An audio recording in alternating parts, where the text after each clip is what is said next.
மாண்புமிகு பேரவைத் தலைவர் அவர்களே, ஒரு மாநிலத்தின் உண்மையான முன்னேற்றம் என்பது அதன் பொருளாதார வளர்ச்சியால் மட்டுமல்ல, பெண் கல்வி, வேலைவாய்ப்பு, மருத்துவம், வணிகம் மற்றும் சமூக வாழ்வின் அனைத்து தளங்களிலும் சுதந்திரமாகவும் பாதுகாப்பாகவும் பங்கேற்கும் வாய்ப்புகளாலும் அளவிடப்படுகிறது.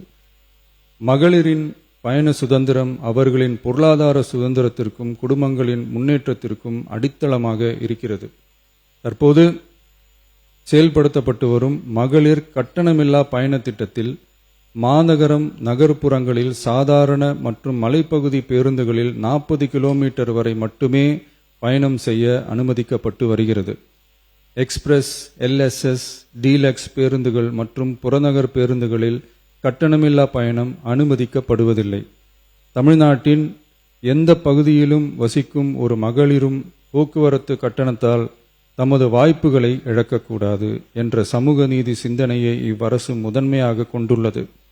இதனை கருத்தில் கொண்டு மகளிர் கட்டணமில்லா பயண திட்டத்தை விரிவுபடுத்தி பெருமளவில் பயனளித்திடும் விதமாக வெற்றி பயணம் என்ற பெயரில் தேசத்தந்தை மகாத்மா காந்தியடிகளின் பிறந்த நாளான அக்டோபர் 2ஆம் தேதி முதல் செயல்படுத்த அரசு முடிவு செய்துள்ளது